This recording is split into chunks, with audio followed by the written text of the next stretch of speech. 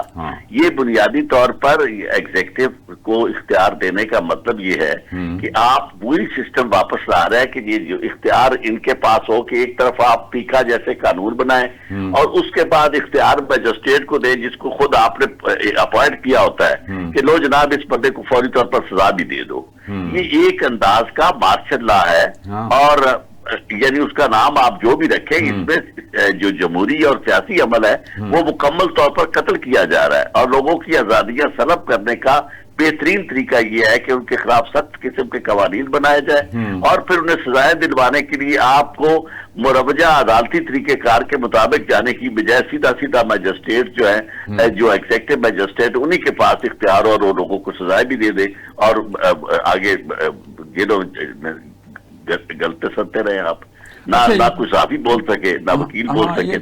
ٹھیک آپ نے ابھی بات ٹھیک کی کہ اس کے حوالے سے کوئی کھڑا نہیں ہوا نہ ججز میں سے جماعتوں میں سے. کھڑا ہونے والی بات جو سنے نا نہیں کھڑا ہونے والی بات یہ ہے کہ آہستہ آہستہ چیزیں اس طرح ہو گئی کہ سب سے پہلے تو انہوں نے یہ جو سسٹم آ رہا تھا اس میں انہوں نے مینج کیا وکلاء کو. یعنی ہمارے ہاں کبھی یہ نہیں ہوا تھا کہ سپریم کورٹ بار کا پریزیڈنٹ جو ہے وہ سپریم کورٹ بار کی نمائندگی کرنے کی بجائے وہ سیدھا جا کے کسی سیاسی پارٹی کی جھولی میں چلا جائے. ہمارے اور پاکستان بار کونسل جو ہے وہ کسی کی جھولی میں چلی جائے. اور ہمارے ہاں یہ ہوا کہ پہلے بار کونسلیں بنی اور اس میں انہوں نے باقاعدہ پیسہ پاکستان بار کونسل کے الیکشن میں آپ اندازہ ہی نہیں کر بلکہ کیا آپ سب کو اندازہ ہوگا کہ کتنے کروڑ خرچ ہوتے ہیں ایک ایک ممبر کے اوپر مینج کرنے کے لیے.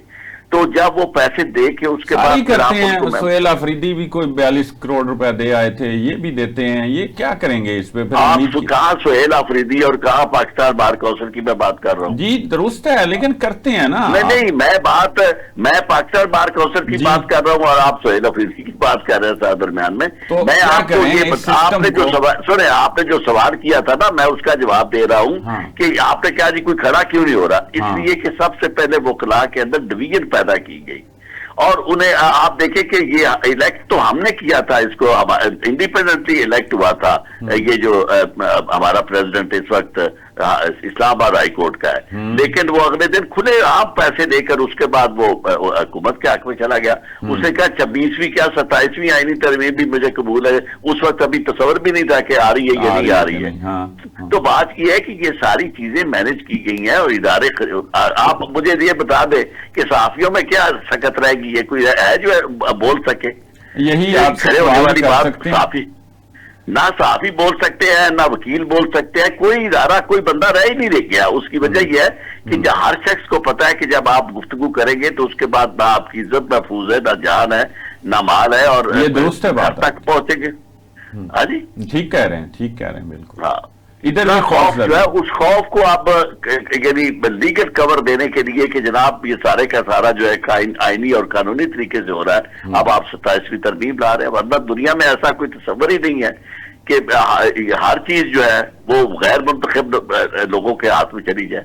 اور دنیا تو اپنا نظام جو ہے نا وہ ڈی سینٹرلائز کر رہی ہے اور یہاں پھر وہی 18ویں ترمیم کو واپس ڈی سینٹرلائز کرنے کا تصور یہ ہے میں آپ کو ایک عرض کروں اگر آپ نے جمہوریت نافذ لانی ہے نا تو وہ شروع ہوگی بلدیاتی نظام سے کہ سب سے پہلے آپ دیکھیں نا نیو یارک سٹی کا میئر جو ہے اس کا الیکشن کتنا امپورٹنٹ ہے. ورنہ تو کہا جائے جی میئر کا الیکشن نا اس کی کیا حیثیت ہے. اس کی وجہ یہ ہے کہ وہ اس میئر کے پاس مکمل اختیارات ہیں. ان کی پوری گورنمنٹ ہے جی یعنی وہ ایک گورنمنٹ رن کرتے ہیں یعنی اس حد تک کیونکہ سارے اختیارات ان کے پاس ہیں. پھر اس کے بعد کچھ تھوڑے اختیارات جو ہے وہ گورنر کے پاس ہیں اور پھر اس کے بعد اختیارات جو ہے وہ پریزیڈنٹ کے پاس ہے وہ جو ڈائریکٹلی لوگوں کا منتخب نمائندہ ہوتا ہے. لیکن وہاں کی سینٹ اور وہاں کی یعنی کانگریس جو ہے وہ اتنی پاورفل ہے جی کہ وہ جناب کسی معاملے پہ بھی پکڑ سکتی ہے. اور آپ جوڈیشری آپ اندازہ کریں ان دنوں جس طرح ان کی پاورز کو ڈونلڈ ٹرمپ کی پاورز کو انہوں نے کرٹیل کیا ہے جوڈیشری نے, آپ دیکھ رہے ہیں آپ کے سامنے. اور پھر جس طرح وہاں کی کانگریس فیصلے کر رہی ہے وہ بھی اسے بے بس کر رہے ہیں. ورنہ ہر شخص کے اندر جو الیکٹ ہوتا ہے اس کے اندر ایک ڈکٹیٹر بننے کی پوری خواہشیں موجود ہوتی ہیں. اس کو کنٹرول کرتا ہے آپ کا سسٹم, اور اگر سسٹم کو آپ اس کے پر کاٹ دیں تو کون کرے گا اس کو درست. آپ دیکھیں آپ کی حالت پارلیمنٹ کی برائے نام پارلیمنٹ ہے, اس سے آپ جو چاہو کروا لو. یعنی یہ مخصوص نشستیں کسی اور پارٹی کی تھی, آپ نے ان کو دے دی ہیں کہ جناب آپ کے پاس اب اکثریت ہے, 2/3 میجورٹی ہے, جو بھی آپ ہم لانا چاہیں گے رات کے اندھیرے میں آئے گا. صبح اٹھتے ہی جناب آپ خبریں دیکھ لیں گے کہ جناب 27ویں آئینی ترمیم منظور ہو گئی ہے, اور پاکستان کے لوگ جو ہیں مکمل طور پر بے بس ہو کر, اور پھر جب بولو گے تو اتنا ماریں گے کہ آپ کے یعنی آپ کے ساتھ پشتوں کو بتا جائیں گے کہ نہیں بھائی زندہ رہنا ہے تو آرام سے خاموشی کے ساتھ زندگی گزارو. تو یہ خوف کی فضا, یہ ساری کا سارا ماحول جو پیدا کیا جا رہا ہے, یہ ساری ایسی چیزیں جو ملک کے لیے انتہائی نقصان دہ ہیں. بالکل اس میں ہم لوگ جو عمر کے اس حصے میں اپنا فرض یہ سمجھتے ہیں کہ کم از کم کسی بھی سیاسی پارٹی میں کی حمایت کرنے کی بجائے یہ ضرور کہیں کہ کوئی سکت رہنے دے سسٹم میں. اور آپ کی پہلے دنیا میں بڑی بے عزتی ہو رہی ہے. آپ روز کھڑے ہو جاتے ہیں کہ جناب انویسٹ کریں, اور انویسٹر لائے, کہاں سے انویسٹر آئے گا؟ سب سے پہلے وہ گارنٹی یہ دیکھتے ہیں کہ وہاں رول آف لا ہے, وہاں کی عدالتیں جو ہے وہ انصاف دیتی ہے. جب انہیں یہ پتا چلتا ہے کہ عدالتیں جو ہے وہ بے بس ہے اور ان کی کوئی حیثیت ہی نہیں ہے, تو کون بندہ آپ مجھے یہ بتا دے کہ کون سی انویسٹمنٹ اتنے عرصے میں آئی ہے. یہ ترمیمیں تو ہم بہت لا رہے ہیں, لوگ بھاگ رہے ہیں, یہاں سے جا رہے ہیں باہر, برین ڈرین بھی ہو رہا ہے اور کیپٹل ڈرین بھی ہو رہا ہے. اس کی وجہ یہ ہے کہ ہم نے اب تک جو کیا ہے, ہم نے سسٹم کو فنکشنل کرنے کی بجائے ہم نے ڈس فنکشنل کر دیا, اور اسپیشلی عدلیہ کا نظام ہم نے ختم کر دیا ہے. ایگزیکٹو آپ کی یعنی بالکل اس کا کام صرف سیاسی مخالفین کو ختم کر کچلنے کے لیے. آپ کی پولیس اتنی زیادہ بے قابو ہو گئی ہے کہ جس کے ساتھ وہ جو چاہے کر لے اسے کوئی پوچھنے والا نہیں ہے. آپ حوالاتوں میں کیا ہو رہا ہے, گھروں میں کیا ہو رہا ہے, اور پولیس دن دہاڑے آپ نے دیکھا, میرے سے زیادہ آپ کی نظر ہے, آپ دیکھیں کہ کوئی ہے پولیس والا جسے کوئی روکنے والا ہو, اگر آپ کو وہ پکڑ لے گا آپ بتاتے رہیں گے کسی باعزت شہری ہوں, کہیں گے ہاں دیکھ لیں گے یہ آپ کے کتنے باعزت ہیں. وہ تو پھر باعزت نہیں رہنے دیتے نا, ظاہر ہے. آپ اس طرح کی زندگی تو یقین جانے ایک گھٹن کے ماحول میں سب لوگ زندہ ہے. اس پہ اور ستم بلائے ستم اور کیا جا رہا ہے. اور ان سیاسی چلو باقی مقتدر تو صحیح, لیکن ان کو بھی شرم نہیں آ رہی جو لوگوں کے ووٹ لے کے منتخب ہوتے ہیں, مسلم لیگ نون اور پیپلز پارٹی. کوئی آئین کی خالق کہہ رہے ہیں کہ اپنے آپ کو کچھ کہہ رہے ہیں, خدا کا خوف کھاؤ. آپ لوگوں کے ساتھ کیا کر رہے ہیں؟ یعنی اپنے اقتدار کے لیے, اپنے مفادات کے لیے پوری کی پوری قوم کو آپ نے بھیٹ چڑھا دیا ہے. صحیح. یعنی ہر طرح کی ترمیم جو ہے آپ کو قابل قبول ہے, جو مرضی آئین کے ساتھ ہو جائے اور جو مرضی ملک کے ساتھ ہو جائے, صرف یہ ہے کہ آپ کو کچھ حصہ جو ہے اس میں اقتدار میں ملتا رہے اور آپ کے مفادات قائم رہے. صاحب بہت شکریہ آپ کے وقت کا. ناظرین پروگرام کا سلسلہ جاری ہے, وقت ہوا بریک کا, ہمارے ساتھ رہیے. ویلکم بیک ناظرین. اس وقت ہمیں نیو یارک سے سینئر صحافی محسن ظہیر صاحب جوائن کر رہے ہیں. محسن صاحب بہت شکریہ آپ کا پروگرام کے اندر وقت دینے کا. سر آپ نیو یارک میں میئر کے انتخابات میں تو تبدیلی کیا, انقلاب آ گیا ہے, کیسے ممکن ہوا ہے, الیکشن جیتنے کے پیچھے حقائق کیا تھے, اور آپ کیا سمجھتے ہیں کہ زہران ممدانی صاحب نیو یارک کی سیاست میں چل پائیں گے؟ دیکھیں, جو بالکل آپ نے صحیح کہا کہ یہ نیو یارک کی ہی نہیں بلکہ امریکہ کی سیاست میں ایک انقلاب ہے. ایک صرف 37 سالہ امیگرینٹ جو کہ 7 سال کی عمر میں امریکہ میں آیا اور 2007 میں امریکی شہری بنا, وہ نیو یارک سٹی کا میئر منتخب ہو گیا. اور یہ شخص ایک مسلم امریکن ہے, ساؤتھ ایشین امریکن ہے, ایک امیگرینٹ ہے. اور اس نے کس کو شکست دی ہے؟ اس نے شکست دی ہے جو